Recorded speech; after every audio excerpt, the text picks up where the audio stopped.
불법 성착취 영상을 유포한 박사방 일당 가운데 시청 공무원도 있고 사회복무 요원도 있는데 현역 군인마저 있다고 합니다. 조금 전 리포트에서 본 이 대화명 이기야라는 사람이 바로 현역 군인이라고 하는데 사실 현역 군인까지 포함됐다. 이 부분 때문에 상당히 충격을 주고 있거든요.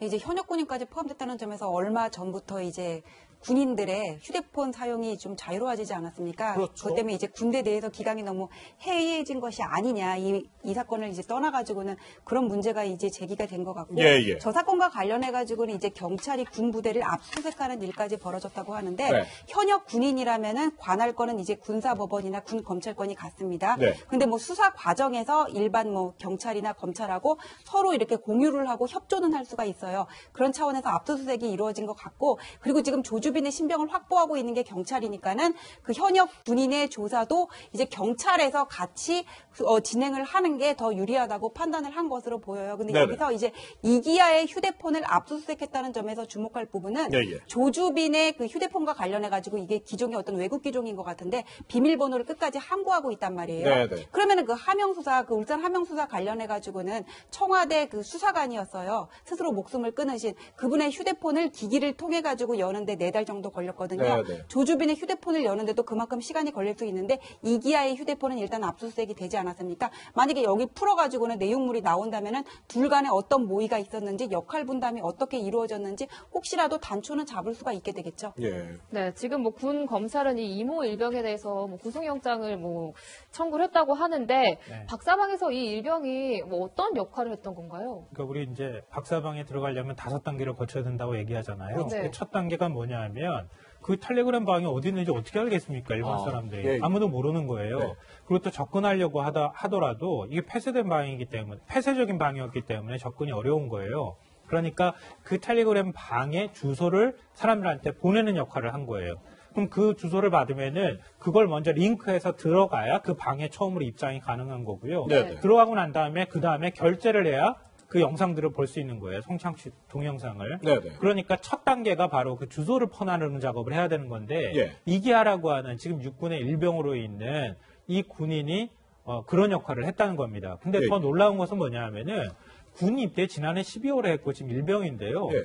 군 입대하고 난 다음에도 했다는 거예요. 그러니까요. 예. 그러니까 그 부분이 문제인 거예요. 네. 네. 그러니까 군에 들어가가지고 이게 어떻게 가능한 일이지? 그러게요. 군 안에서 텔레그램 주소방을 다 사람들한테 퍼다 나르고 네. 보내주는 역할을 할 수 있었는가? 이 부분이 굉장히 중요한 지점이 아닐까 생각합니다. 네. 네. 또 조주빈과도 연락을 계속 군복무 중에 취했다고 하니까 이게 참 충격적인 일일 수밖에 없는데 변호사님, 그러면 지금 이 조주빈 공범 이기야라는 이 현역 군인 일병이 현역 군인 신분이니까 일단 그 구속영장 청구도 군검찰이 했잖아요. 계속 이 군에서 조사를 받게 되는 거예요? 아니요, 이제 조사 자체는 국방부 협조를 얻어가지고 경찰이 수사를 할 수가 있어요. 아, 예, 근데 예. 이제 관할권은 군사법원이 갖게 되겠지만 이 경우에 군검찰이랑 민간검찰이랑 나눠서 수사를 하게 되면은 조주빈과의 어떤 뭐 대질 조사라든지 이런 부분에서 상당히 장애가 생길 수가 있기 그렇죠. 때문에 이러한 경우에는 양측이 이렇게 협조를 해가지고는 수사 자료를 공유하고 진행을 민간 경찰에서 할 수가 있습니다. 그렇군요. 네, 조주빈 이야기를 좀 해보면은 이제 검찰이 주말에도 이 조주빈을 소환 조사를 했다고 하는데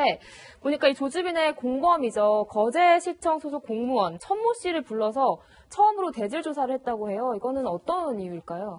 대질 조사라는 건 어떨 때 하면은 확실한 수사기관이 물증을 못 가지고 있는데 양쪽이 다른 얘기를 하고 있을 때 서로 이렇게 대질 조사를 통해 가지고는 뭔가 모순되는 점을 이렇게 발견하기 위함인데 네. 만약에 뭐 우리가 이렇게 가시적인 어떤 증거물을 수사기관이 확보를 못하고 있고 서로 자기 얘기만 하고 있을 때는 사실 의미가 없거든요. 네. 이런 경우에는 지금 대질 조사를 하는 어느 한쪽에 대해서 뭐 휴대전화 압수라든지 이런 거를 통해 가지고는 의미 있는 증거가 사실 나왔을 때 문제가 되는 것 같고요. 예. 의미가 대질 조사의 의미가 있을 수 있다고 보고 지금 경찰이라든지 검찰에서는 이 부분을 지금 주목을 하는 것 같아요. 그러니까 범죄단체 조직제 여부를 지금 검토를 하고 있는 거잖아요. 네. 범죄단체 조직제가 성립하기 위해서는 그 안에 어떤 지휘 체계가 있고 역할 분담이 있어야 되는데 조주빈은 끝까지 나는 공범들과 일면식도 없고 모른다고 얘기를 하고 있으니까는 어떤 대질 조사를 통해 가지고는 내부적인 어떤 공모라든지 역할 분담이 어떻게 이루어졌는지를 확인하기 위해 대질 조사를 진행한 것으로 볼 수 있습니다. 예, 네. 그렇군요. 지금 또 속보사항이 있는데요. 오늘 오전에 이제 경찰이 가상화폐거래소 구매 대행 업체 20곳에 대해 압수수색을 했다는 소식과 함께 또 경찰이 박사방 유료 회원 10여 명에 대해서 입건해 수사 중이라고 합니다. 또 가상화폐 거래 기록을 수사해서 유료회원 특정을 했고 경찰은 30대가 가장 많고 현재까지 미성년자는 없다 이렇게 밝혔습니다. 이들에 대해서는 아동청소년보호법 위반 혐의를 적용할 계획입니다. 평론가님, 일단 하여튼 경찰이 오늘 오전에 가상화폐 거래소의 구매 대행 업체 20곳에 대해 압수수색을 했다. 여기서 이제 유료 회원들 많이 이제 포착을 할 수 있을 것 같은데요. 네. 그러니까 지금 이제 텔레그램이라고 하는 방이나 그 외에 이제 메신저 방들은 사실 보안성이 뛰어나기도 하고 네. 또 국내 서버가 있지 않아서 협조를 얻는 과정까지 시간도 걸리고 그렇죠. 조사하는데 누가 들어왔는지 나왔는지 잘 모르는 상황이거든요. 그러면은 지금 경찰이 지금 취하고 있는 태도를 보면 계속 이렇게 연결고리를 찾아 들어가면서 수사를 하는 것 같아요. 네네. 근데 가장 핵심적인 내용은 결국은 그 방에 들어와서 가상화폐를 결제를 해야지 성착취 동영상을 볼 수 있다는 거 그렇죠. 아닙니까? 예. 그 가상화폐 거래는 주로 우리나라 거래소를 활용할 가능성이 높다는 거죠. 예. 그럼 우리나라 거래소를 통해서 그 거래를 한 사람들, 가상화폐를 주고받은 그 거래 흔적들을 찾아내게 되면 실제로 얼마나 많은 사람들이 그 N번방에 들어가서 결제를 하고 거기에 회원을 가입했는지를 파악하기가 굉장히 좋다는 거죠. 네. 그런 작업들을 지금 경찰이 하고 있다 이렇게 볼 수 있고요. 예. 이제 그렇기 때문에 지금 이제 유료 회원들을 파악하고 있다고 하지 않습니까? 그렇죠. 제가 볼 때는 앞으로 더 많은 유료 회원들이 확인될 가능성이 좀 높아 보입니다. 예. 네, 변호사님 지금 뭐 속보에서도 봤지만 이제 유료 회원 10여 명을 입건을 했다고 하잖아요. 그러니까 이 사람들은 돈을 주고서 그 성착취 동영상을 본 사람들인데 그럼 이 사람들은 어떤 좀 처벌을 받게 되나요?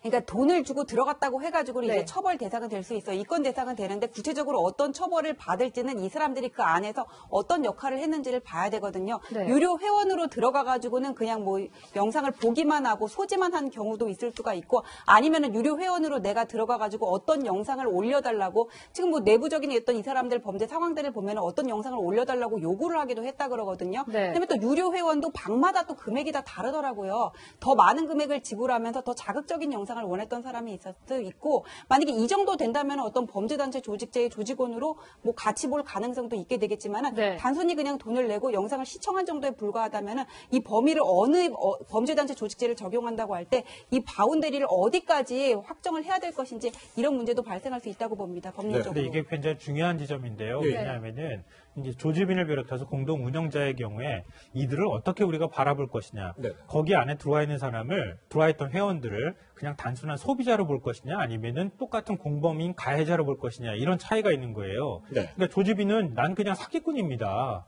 나는 성범죄를 저지른 사람은 아닙니다. 그냥 돈 벌기 위한 사기 행위를 저지른 사람입니다. 라고 네. 지금 자기를 변호하고 있단 말이에요.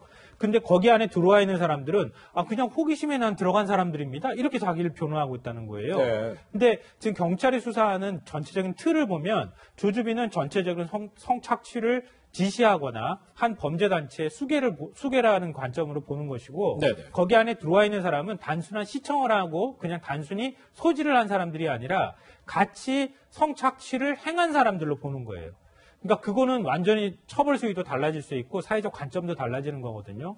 그러니까 우리 사회의 대부분의 국민적 정서는 거기 안에 단순히 호기심으로 들어왔다고 하는 것은 그거는 변명에 불과한 것이고 네. 실제로 성착취의 공범인 형태라고 바라보고 있는 것이다. 네. 그러니까 앞으로 수사의 프레임이 어떻게 가는지를 우리가 좀 주목해 봐야 되지 않을까 생각합니다. 네. 근데 이게 이렇게 재판을 하다 보면은 나는 그런 법이 있는지 몰랐어요. 이런 걸 법률의 부지라고 얘기를 하는데 그런 것들을 호소하는 사람이 있어요. 네. 네. 호기심에 들어갔다 이런 것도 그런 차원에서 볼 수가 있다고 보는데 호기심에 들어갔다 뭐 처음에 동기는 그럴 수 있지만은 들어가서 이런 성착취물 영상을 보고 내가 뭔가 요구를 하고 하는 게 위반된다는 거는 인지를 하고 있었을 거란 말이에요. 네. 그래서 내가 호기심에 들어갔다고 해서 이게 무슨 처벌이 면제되거나 아니면 감경되는 거는 절대 아니라는 말씀 드리고 싶습니다. 네. 그런 지금 처벌 얘기가 나와서 하나 여쭤보고 싶은데 그 여당하고 정부하고 이번 이 N번방 사건을 계기로 해서 아동 청소년 성범죄 공소시효 폐지를 이제 추진한다고 하는데 이게 뭐 공소시효가 굉장히 짧았나요? 어땠나요? 그러니까 공소시효라는 거는 왜 두냐면은 이게 네. 시간이 지날수록 증거가 산일되고 범죄 아. 실체를 발견하기가 어렵고 예, 예. 그동안 이 가해자도 많이 고통을 받았다 이런 의미에서 공소시효 제도를 두고 있는 것 같아요. 네, 그런데 네. 태완이법 같은 경우에는 2015년에 살인죄 공소시효 폐지가 됐거든요. 네, 네. 그다음에 그 성폭력 처벌법에 보면은 성범죄에 관해서도 미성년자 대상 성범죄의 경우에는 성년이 된 때로부터 시효가 기산이 되고 DNA 같은 증거가 남아 있을 경우에는 또 공소시효가 연장되는 규정이 있어요. 아, 예. 그러니까 범죄가 중대하고 증거가 남아 있으면 굳이 공소시효를 둘 필요가 없다. 엄벌하는 게 맞다. 이런 취지에서 공소시효 폐지가 얘기가 나오고 있는데 네. 디지털 범죄 같은 경우도 마찬가지입니다. 이걸로 인해 가지고는 한 번 이 사람이 처벌을 받고 끝나는 게 아니라 이 한 번 찍혀진 영상이 언제 어디서 또 누구한테 돌릴지 모르는 문제가 있거든요. 그렇죠. 그리고 디지털 범죄의 특성상 그 증거도 오래 남을 수가 있고 예, 예. 피해자는 또 이걸 평생 동안 내가 어떤 트라우마가 될 수도 있는 부분이기 때문에 네. 공소시효 폐지는 나올 수 있는 논제라고 생각합니다. 그렇군요. 네, 이렇게 텔레그램 성착취 사건 관련 수사 상황까지 짚어봤습니다. 두 분간 여기서 인사드리겠습니다. 고맙습니다.